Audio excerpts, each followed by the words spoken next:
മുസ്ലിം സമുദായം എല്ലാ കാലഘട്ടത്തിലും ഇസ്ലാം എന്ന് പറയുന്ന അള്ളാഹുവിന്റെ ദീൻ ഒരു ഭാഗത്ത് ഉയർന്നു നിൽക്കുമ്പോൾ മറുഭാഗത്ത് ജാഹിലിയത്തിന്റെ ശക്തമായ ഇടപെടലുകളും പരീക്ഷണങ്ങളെയും അഭിമുഖീകരിക്കേണ്ടി വരും. വിശുദ്ധ ഖുർആന്റെ തന്നെ ശൈലിയിൽ ആ പരീക്ഷണങ്ങളിൽ നിങ്ങൾ ഒരുപക്ഷെ ഭയവിഹ്വലരായി മാറും. ഒരുപക്ഷെ വിശപ്പിന്റെയും പട്ടിണിയുടെയും തീക്ഷ്ണമായ അവസ്ഥകളിലൂടെ കടന്നു പോകേണ്ടി വരും. നിങ്ങളുടെ സമ്പത്തും നിങ്ങളുടെ ജീവധനാദികളും നിങ്ങൾക്ക് വളരെ വേണ്ടപ്പെട്ട പലരുടെയും വിയോഗങ്ങൾ കൊണ്ടായിരിക്കാം ഒരുപക്ഷെ പരീക്ഷിക്കപ്പെടുക. അള്ളാഹുവിൽ നിന്നുള്ള പരീക്ഷണങ്ങൾ പോലെ തന്നെ ചിലപ്പോൾ അള്ളാഹുവിന്റെ പരീക്ഷണത്തിന്റെ ഭാഗമായി കൊണ്ട് തന്നെ മറ്റ് സമൂഹങ്ങളിൽ നിന്നുള്ള പരീക്ഷണങ്ങളെയും വിശ്വാസികൾ അഭിമുഖീകരിക്കേണ്ടി വരും. എന്നല്ല, നിങ്ങൾ എത്ര തന്നെ മനോഹരമായി, എത്ര തന്നെ സൗന്ദര്യാത്മകമായി ഈ സമൂഹത്തിൽ ഇടപഴകിയാലും വിശുദ്ധ ഖുർആൻ ഉയർത്തിപ്പിടിക്കുന്ന ഒരു ഇതര സമൂഹങ്ങളുടെ കാഴ്ചപ്പാട് നിങ്ങളുടെ കാര്യത്തിൽ ഒരിക്കലും അവർ സംതൃപ്തരാകാൻ പോകുന്നില്ല. നിങ്ങളുടെ വിശ്വാസവും നിങ്ങളുടെ ആദർശവും നിങ്ങളുടെ ജീവിത ശൈലികളിൽ നിന്ന് മാറിപ്പോകുന്നത് വരെ നിങ്ങളുടെ കാര്യത്തിൽ അവരൊരിക്കലും സംതൃപ്തരാവുകയില്ല എന്നും വിശുദ്ധ ഖുർആൻ അടിവരയിട്ട് പറഞ്ഞു. അതിനുശേഷം അല്ലാഹു സുബ്ഹാനഹു വ തആല അതിന്റെ ഒരു പരിഹാരം എന്നോണം നമ്മോട് സൂചിപ്പിച്ച ചില സംഗതികൾ ആ ഖുതുബയിൽ ഞാൻ വിശദമായി പ്രതിപാദിക്കുകയുണ്ടായി. നിങ്ങൾ ഏറ്റവും നല്ലതുകൊണ്ട് പ്രതിരോധിക്കുക, ഇദ്ഫഅ ബില്ലത്തി ഹിയ അഹ്സൻ. നിങ്ങൾ അവരുമായി സംവദിക്കുമ്പോൾ നിങ്ങൾ ഇടപഴകുന്ന സമൂഹവുമായി ഏറ്റവും നല്ല നിലക്ക് നിങ്ങൾ പെരുമാറുക. നിങ്ങൾ അല്ലാഹുവിനെ സൂക്ഷിക്കുക. അല്ലാഹുവിനോട് നിർവഹിക്കേണ്ട ബാധ്യതകൾ നിങ്ങൾ പൂർത്തീകരിക്കുക. നിങ്ങൾ നിങ്ങളുടെ സഹജീവികളുമായ മറ്റ് മനുഷ്യരുമായി ബന്ധപ്പെട്ട അവകാശങ്ങൾ നിങ്ങൾ പൂർത്തീകരിക്കുക. ഇങ്ങനെ ചില പരിഹാരങ്ങൾ കൂടി കഴിഞ്ഞതിന്റെ തൊട്ട് മുമ്പത്തെ ആഴ്ചയിൽ പറഞ്ഞു വെച്ച ഖുതുബയിലൂടെ സവിസ്തരം സഹോദരങ്ങളുടെ ശ്രദ്ധയിൽപ്പെടുത്തുകയുണ്ടായി. ഇപ്പോൾ ആ വിഷയത്തെ ഇങ്ങനെ ഒരു ആമുഖമായി ഓർമ്മപ്പെടുത്താനുള്ള കാരണം, നമുക്കറിയാം, ഒരു വിശ്വാസി ജീവിക്കുന്ന അവന്റെ ചുറ്റുപാട്, അവന്റെ സാമൂഹിക അന്തരീക്ഷം, അവന്റെ രാഷ്ട്രീയ അന്തരീക്ഷം ശക്തമായ പല പരീക്ഷണങ്ങളിലൂടെയും കടന്നുപോകാൻ അവനെ നിരന്തരം പ്രേരിപ്പിച്ചുകൊണ്ടിരിക്കും. എന്നല്ല, ചില പരീക്ഷണങ്ങൾ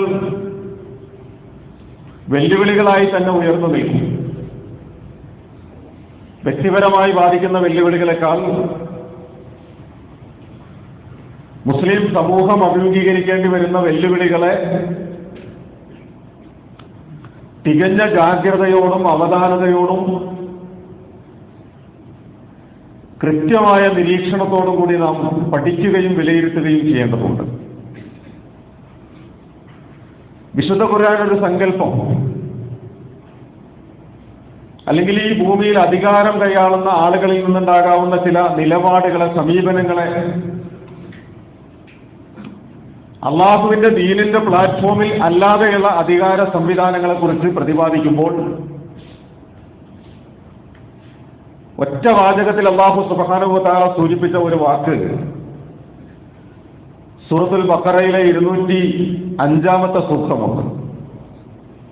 വൈദാ തവല്ല സആ ഫിൽ അർദ്. വൈദാ തവല്ല, അവർക്ക് ഭൂമിയിൽ അധികാരം ലഭിച്ചാൽ, ഭരണീയരായ ഒരു സമൂഹത്തെ കൈകാര്യം ചെയ്യാവുന്ന അധികാരത്തിന്റെ പിൻബലം അവർക്ക് ലഭിച്ചാൽ സആഫിൽ അർളി ലിയുഫ്സിദ ഫിഹാ വയുഹ്ലികൽ ഹർസ വന്നസ്ൽ, അവർ ഭൂമിയിൽ കുഴപ്പങ്ങൾ ഉണ്ടാക്കാൻ ആഗ്രഹിക്കുന്നു, അവർ ഭൂമിയിൽ ഫസാദ് ഉണ്ടാക്കാൻ ആഗ്രഹിക്കുന്നു. ഫസാദ് എന്ന് പറഞ്ഞാൽ ശാന്തമായി ഒഴുകിക്കൊണ്ടിരിക്കുന്ന ഒരു നദിയെ വഴിതിരിച്ചു വിടുന്നതാണ്. യാതൊരു പ്രയാസങ്ങളുമില്ലാതെ മുന്നോട്ട് പോയിക്കൊണ്ടിരിക്കുന്ന ഒരു സമൂഹത്തെ ചില പ്രശ്നങ്ങളിലേക്കും പ്രതിസന്ധികളിലേക്കും ബോധപൂർവം വലിച്ചിഴക്കുന്നതാണ്. അപ്പോൾ ഒരു വിഭാഗത്തിന് അല്ലാഹു സുബ്ഹാനഹു വ തആല അവർക്ക് ഭൂമിയിൽ ആധിപത്യം നൽകിയാൽ അവരുടെ മുഖ്യമായ പണി എന്ന് പറയുന്നത് ഭൂമിയിൽ കുഴപ്പങ്ങൾ ഉണ്ടാക്കലാണ്. മാത്രമല്ല വയുഹ്ലികൽ ഹർസ വന്നസ്ൽ, അവർ കൃഷികളെ നശിപ്പിക്കുന്നു, അല്ലെങ്കിൽ മനുഷ്യരുടെ സാമ്പത്തിക സ്രോതസ്സുകൾ, വരുമാന മാർഗങ്ങളെ അവർ തകർത്തെറിയുന്നു. വന്നസ്ൽ, വരാൻ പോകുന്ന തലമുറകളെ കൂടി അവർ നശിപ്പിച്ചു കളയുന്നു. നമുക്കറിയാം, നമ്മുടെ രാജ്യം ഒരുപാട് വൈജാത്യങ്ങളോടുകൂടി നിലനിൽക്കുന്ന, നാനാത്വത്തിൽ ഏകത്വം എന്ന മനോഹരമായ സങ്കല്പം നിലനിൽക്കുന്ന ഒരു രാഷ്ട്രമാണ്. ഇവിടെ ഏതെങ്കിലും ഒരു മതം, അല്ലെങ്കിൽ ഏതെങ്കിലും ഒരു സമൂഹം, ഏതെങ്കിലും ഒരു ജാതി, ഏതെങ്കിലും ഒരു വർഗം മാത്രമല്ല. മഴവില്ല് പോലെ മനോഹരമായ, മയിൽപീലി പോലെ മനോഹരമായ ഒരു സാമൂഹ്യ ഘടനയായിരുന്നു യഥാർത്ഥത്തിൽ നമ്മുടേത്. പക്ഷെ ആ സാമൂഹ്യ ഘടനയിൽ ചില ഫസാദ്, ചില കുഴപ്പങ്ങൾ നമ്മുടെ രാജ്യത്തെ ഭരണകൂടം തന്നെ ബോധപൂർവം സൃഷ്ടിച്ചെടുക്കുകയുണ്ടായി. ഏറ്റവും ഒടുവിൽ ഈ അടുത്ത കാലത്ത് ഫാഷിസം, എല്ലാ കാലത്തും അങ്ങനെയാണ്, ഫാഷിസത്തിന്റെ മനസ്സ് മുതലാളിത്തത്തിന്റെ മനസ്സാണ്. ഫാഷിസം എഴുന്നേറ്റ് നിൽക്കുന്ന പ്ലാറ്റ്ഫോം എന്ന് പറയുന്നത് ഇതര മതസമൂഹത്തോടുള്ള പകയുടെയും വിദ്വേഷത്തിന്റെയും നിലപാടാണ്. പക്ഷെ അതിന്റെയൊക്കെ പിന്നിൽ ഒരു പക്ഷേ അവർ ഉയർത്തിപ്പിടിക്കുന്ന ഒരു മുഖംമൂടി മനുഷ്യ സ്നേഹത്തിൻ്റെതായിരിക്കാം. കാപട്യത്തിന്റെ ഒരു മുഖംമൂടിക്ക് പിന്നിൽ മുതലാളിത്തത്തിന്റെ നിലപാടുകളോടുകൂടി വിദ്വേഷത്തിന്റെയും പകയുടെയും ഒരു പ്ലാറ്റ്ഫോമിൽ നിലകൊള്ളുന്ന ഒന്നാണ് ഫാഷിസം എന്ന് പറയുന്നത്. കഴിഞ്ഞ തെരഞ്ഞെടുപ്പിന്റെ ഘട്ടങ്ങളിൽ മുസ്ലിം സമൂഹത്തെ അപരവൽക്കരിക്കുന്നതിന്റെ ഒരു വലിയ വർത്തമാനം ഫിർഔൻ മൂസ അലൈഹി സ്വലാത്തു വസ്സലാമിനെ കുറിച്ച്, ഫിർഔന്റെ സദസ്സിൽ മൂസ അലൈഹി സ്വലാത്തു വസ്സലാമിനെ കുറിച്ച് പ്രതിപാദിച്ചതുപോലെയുള്ള ഒരു വർത്തമാനമാണ്. നീ ഇങ്ങനെ മൂസയെ കയറൂരി വിടുകയാണോ? മൂസ ഇങ്ങനെ പോയി കഴിഞ്ഞാൽ നമ്മുടെ നാടുകളിൽ നിന്ന് മൂസയും ഹാറൂനും നമ്മെ നമ്മുടെ നാടുകളിൽ നിന്ന് പുറത്താക്കും, നമ്മുടെ അധികാരം ഇല്ലാതാക്കും. അതുപോലെ ഒരു വർത്തമാനമുണ്ടായിരുന്നു. കോൺഗ്രസ് അധികാരത്തിലേക്ക് വന്നാൽ ഇവിടുത്തെ ഹൈന്ദവ സമൂഹത്തിന്റെ സമ്പത്ത് മുഴുവൻ മുസ്ലിങ്ങൾക്ക് കിട്ടും, അവരുടെ കെട്ടുതാലി വരെ. അങ്ങനെയായിരുന്നു പ്രയോഗം. അതിനൊന്നും വിശദാംശങ്ങൾ രാഷ്ട്രീയ സാക്ഷരതയും പ്രബുദ്ധതയുമുള്ള ഈ സദസ്സിൽ മിമ്പറിൽ നിന്നുകൊണ്ട് ഞാൻ വിശദീകരിക്കേണ്ടതില്ല. പക്ഷെ ഏറ്റവും അവസാനം നമ്മുടെ ഭരണകൂടം വഖഫ് സ്വത്തുമായി ബന്ധപ്പെട്ട ഒരു നിയമം 44 ഭേദഗതികളോടുകൂടി 1995 വഖഫ് നിയമത്തെ പുനരാവിഷ്കരിക്കാനുള്ള ചില നീക്കങ്ങൾ നടത്തുകയുണ്ടായി. ആ നീക്കങ്ങളെ മുസ്ലിം സമൂഹം ഒന്നടങ്കം ചില വിയോജിപ്പുകൾ രേഖപ്പെടുത്തി, എതിർപ്പുകൾ രേഖപ്പെടുത്തി. നമ്മുടെ നാട്ടിൽ ഓരോ മഹല്ലുകളും, മഹല്ല് കൂട്ടായ്മകളും, മഹല്ല് സംവിധാനങ്ങളും, ജമാഅത്ത് കൗൺസിലുകളും, ഇസ്ലാമിക സംഘടനകൾ അതുമായി ബന്ധപ്പെട്ട് മുസ്ലിം സമൂഹത്തെ ബോധവൽക്കരിക്കാനുള്ള അതിശക്തമായ നീക്കങ്ങൾ നടത്തിക്കൊണ്ടിരിക്കുകയാണ്.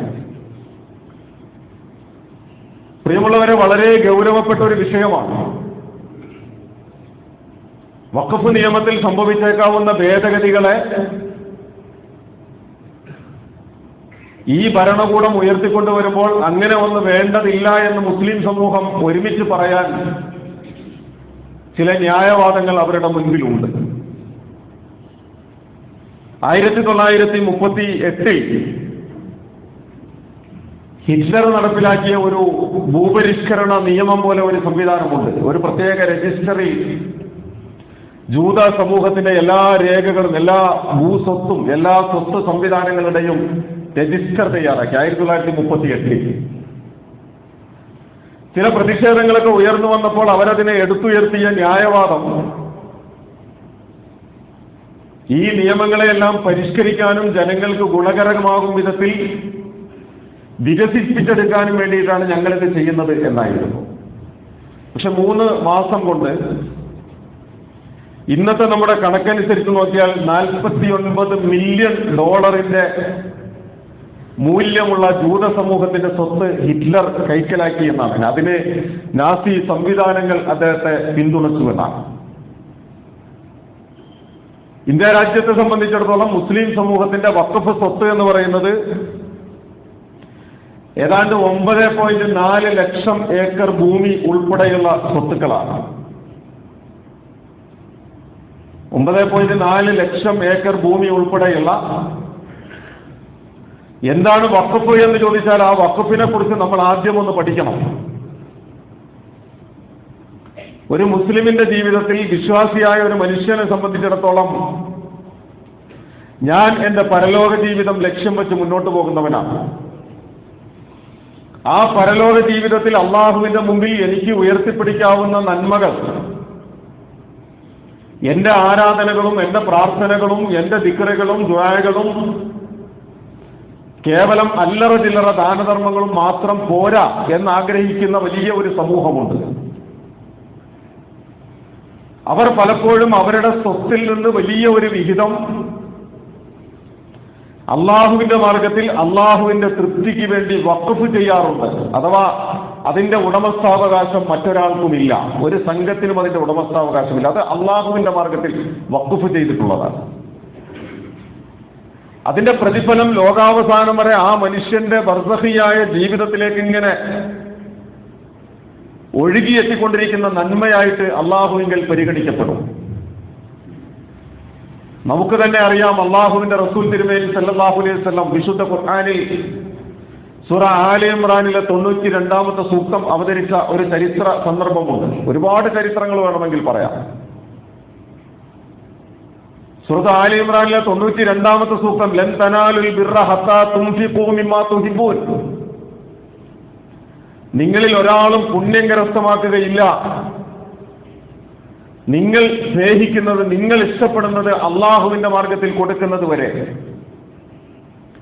നിങ്ങൾ സ്നേഹിക്കുന്നതിൽ നിന്ന് അള്ളാഹുവിന്റെ മാർഗത്തിൽ നിങ്ങൾ വിനിയോഗിക്കുന്നത് വരെ നിങ്ങൾക്ക് പുണ്യം കരസ്ഥമാക്കാൻ സാധ്യമല്ല. വമാ തുൻഫിഖൂ മിൻ ഷൈഇൻ ഫഇന്നല്ലാഹ ബിഹി അലീം.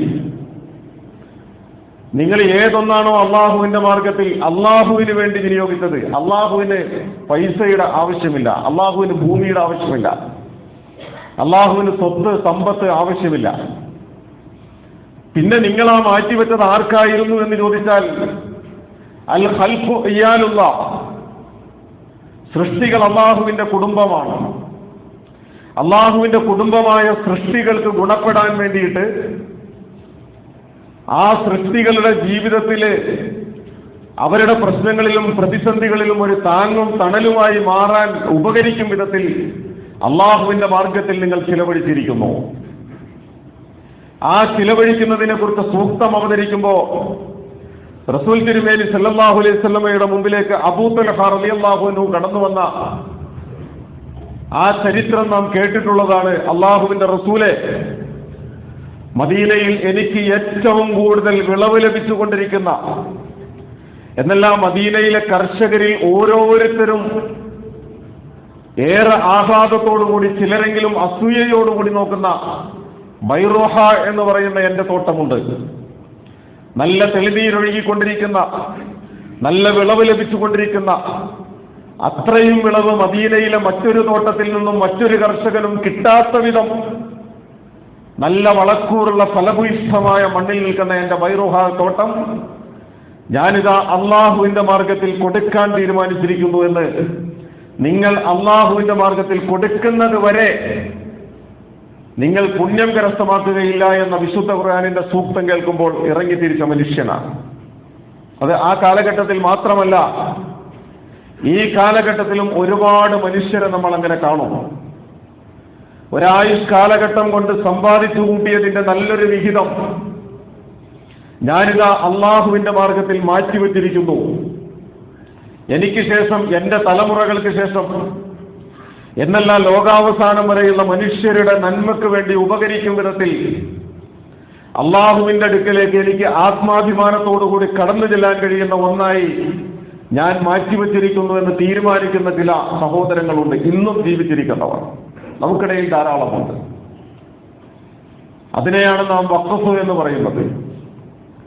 അഥവാ അള്ളാഹുവിന്റെ മാർഗത്തിൽ അങ്ങനെ ലഭിച്ചിട്ടുള്ള വഖഫിന്റെ നേരത്തെ സൂചിപ്പിച്ച 9.4 ലക്ഷം ഏക്കർ എന്ന് പറയുന്നതിൽ നല്ലൊരു ശതമാനവും പല ആളുകൾ കൈകാര്യം ചെയ്ത് കൈകടത്തി വച്ചിരിക്കുന്നു എന്നത് മറ്റൊരു വസ്തുത കൂടിയാണ്. പല ആളുകൾ എന്ന് പറഞ്ഞാൽ മഹാരാഷ്ട്രയിലെ മാത്രം കണക്കനുസരിച്ച് മഹാരാഷ്ട്ര സംസ്ഥാനത്തിന്റെ വഖഫ് ബോർഡ് CEO വജാഹത്ത് മിർസ എന്ന് പറയുന്ന മനുഷ്യൻ പറയുന്ന റിപ്പോർട്ട് അനുസരിച്ച് 60% വഖഫ് സ്വത്തുകൾ സർക്കാരിന്റെയും മറ്റ് വ്യക്തികളുടെയും കൈകളിൽ ഒതുക്കി വെക്കപ്പെട്ടിരിക്കുന്നു എന്നാണ് മഹാരാഷ്ട്രയുടെ മാത്രം കണക്ക്.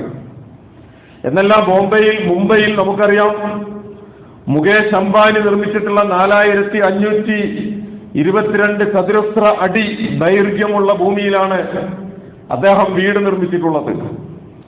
ആ വീട് നിർമ്മിച്ചിട്ടുള്ള ഭൂമിയെക്കുറിച്ച്, മുകേഷ് അംബാനി നിർമ്മിച്ചിട്ടുള്ള ആ വീടിരിക്കുന്ന സ്ഥലം 1884 കരീം ഇബ്രാഹിം എന്ന് പറയുന്ന മനുഷ്യൻ ഒരു യത്തീംഖാന സ്ഥാപിക്കുന്നതിന് വേണ്ടി നീക്കങ്ങൾ നടത്തുമ്പോൾ അദ്ദേഹത്തിന്റെ അടുക്കൽ വഖഫായി കിട്ടിയ ഭൂമിയാണ്. 1884 വഖഫായി കിട്ടിയെന്ന് പറഞ്ഞാൽ ഈ വഖഫ് നിയമങ്ങളിൽ ഭേദഗതി വരുത്തണം എന്ന് പറയുമ്പോൾ അതിൽ ആർക്കും പ്രയാസം തോന്നാത്ത ഒരു വിഷയം, വഖഫ് ഭൂമിയാണെങ്കിൽ രേഖകൾ ഹാജരാക്കിക്കോട്ടെ, അത് വഖഫായി നിലനിൽക്കും. രേഖകളില്ലെങ്കിൽ അത് ഗവൺമെന്റ് കണ്ടുകെട്ടുമെന്നതാണ്. രേഖകൾ ഹാജരാക്കാനല്ലേ പറയുന്നത്? അതെത്ര സുതാര്യമാണ്?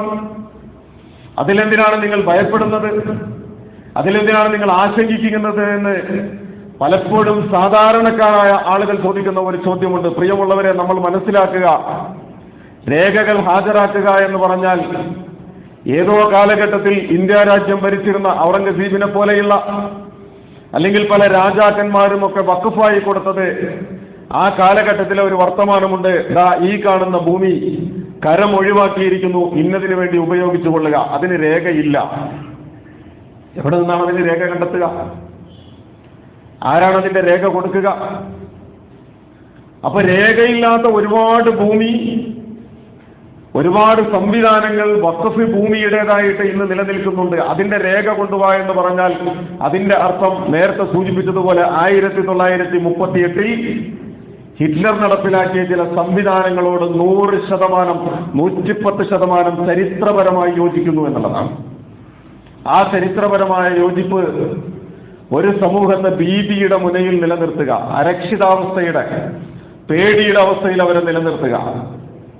CA വരുമ്പോ, NRC വരുമ്പോ, വഖഫ് ബോർഡ് നിയമം വരുമ്പോ, ഓരോന്നിങ്ങനെ പുതിയ പുതിയ സംവിധാനങ്ങൾ ഇങ്ങനെ ഉയർത്തിക്കൊണ്ടുവരുമ്പോ ഓരോന്നും ഇങ്ങനെ ചോദ്യം ചെയ്യുന്ന നമ്മുടെ ആത്മവിശ്വാസമുണ്ട്, നമ്മുടെ ഒരു മാനസികാവസ്ഥയുണ്ട്. മുസ്ലിം ഉമ്മത്തിന്റെ അരക്ഷിതാവസ്ഥയെ കാണിച്ച് ഭയപ്പെടുത്തി നിർത്തുക എന്ന ഒരു വലിയ സംഗതി ഇതിന്റെ പിന്നിലൊക്കെയുണ്ട്. നമുക്കൊരുപാട് കുറുക്കൻ കോഴിയെ സംരക്ഷിച്ചു കൊള്ളാമെന്ന് പറയുന്ന വാഗ്ദാനം പോലെയാണ് യഥാർത്ഥത്തിൽ ഇതിനെ നമുക്ക് വിലയിരുത്താൻ കഴിയുക. പ്രിയമുള്ളവരെ, അതിന്റെ ഡാറ്റകൾ ഈ സാഹചര്യത്തിൽ ഞാൻ വിശദീകരിക്കുന്നില്ല. ഒരുപാട് ഡാറ്റകളുണ്ട് വേണമെങ്കിൽ പറയാവുന്നത്. ആ ഡാറ്റകൾ ഇപ്പോൾ പറയാവുന്ന സമയവും സന്ദർഭവുമല്ല.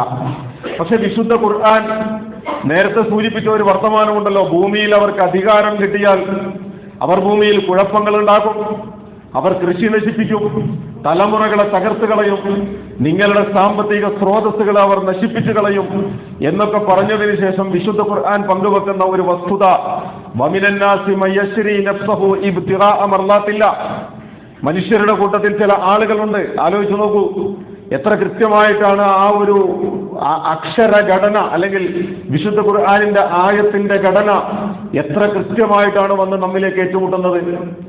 വമിനന്നാസി മയ്യശ്രീ നഫ്സഹു ഇബ്തിഗാഅ മർളാത്തില്ലാ.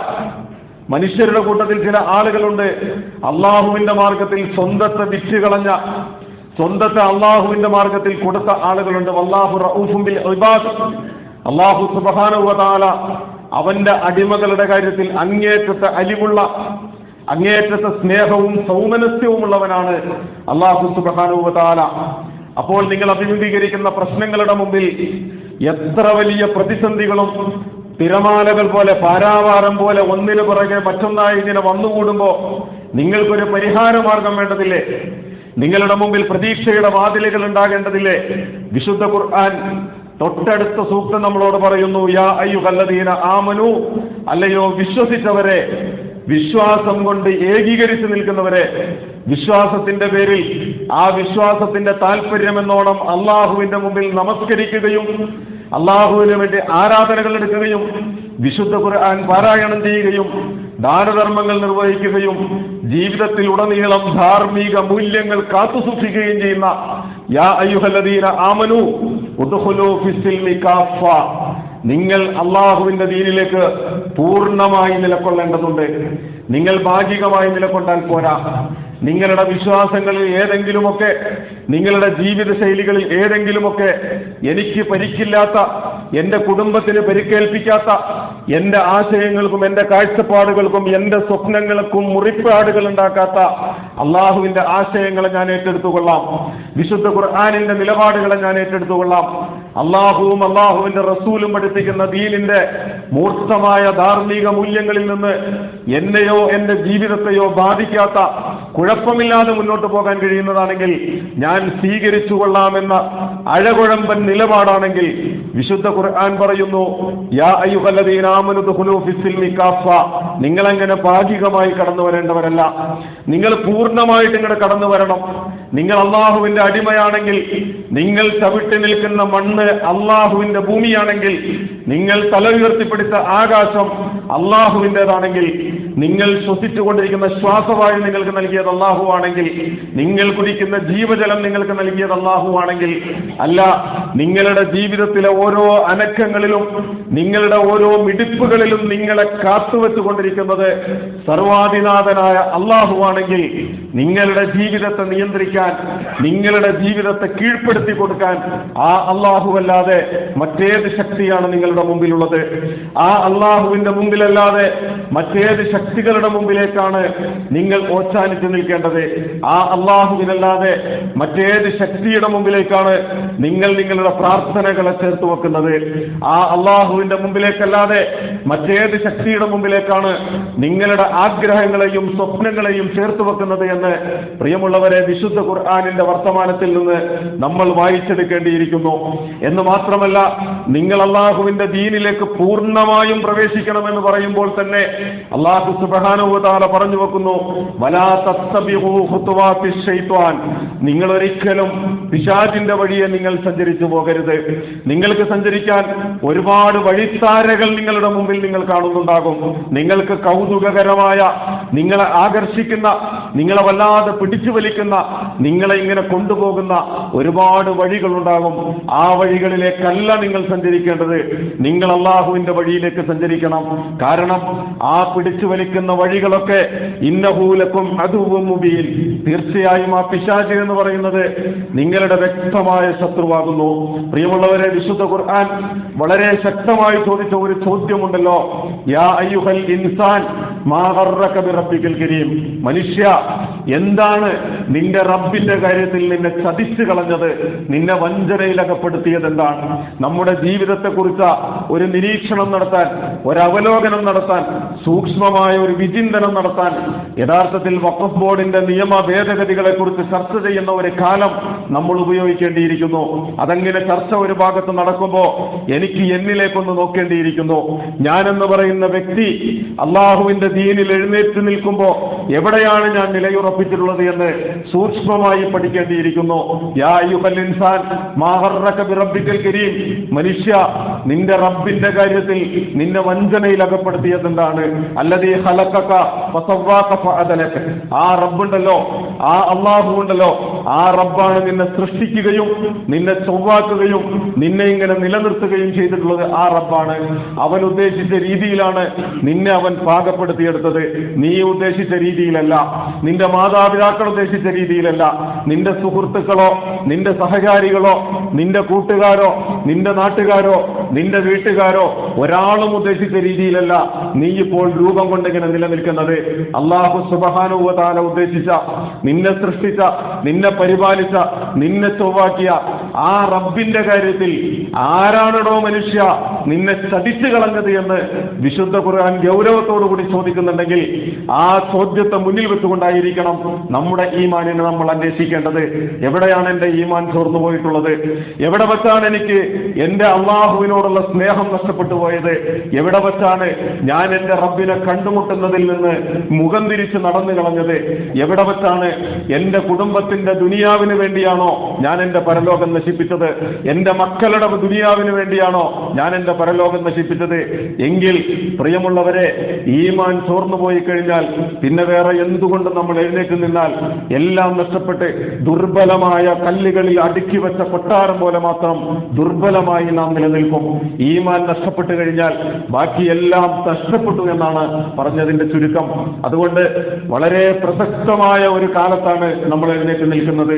ഒരുപാട് പ്രതിസന്ധികൾ ഒന്നിനു പിറകെ മറ്റൊന്നായി ഇങ്ങനെ കടന്നു വരുമ്പോൾ വിശുദ്ധ ഖുർആനിന്റെ പരിപ്രേക്ഷ്യത്തിലൂടെ ആ പ്രതിസന്ധികളെ പഠിക്കാൻ, ആ പരിപ്രേക്ഷ്യത്തിലൂടെ ആ പ്രതിസന്ധികളുടെ പരിഹാരങ്ങൾ കണ്ടെത്താൻ, ആ പരിഹാരങ്ങൾ കണ്ടെത്തുന്ന അതേ ഘട്ടത്തിൽ തന്നെ ഞാനെന്ന് പറയുന്ന വ്യക്തിയിൽ നിന്നുണ്ടാകേണ്ട മാറ്റങ്ങളെ കുറിച്ച് പഠിക്കാൻ കൂടി നമുക്ക് സമയം കണ്ടെത്തേണ്ടതുണ്ട്.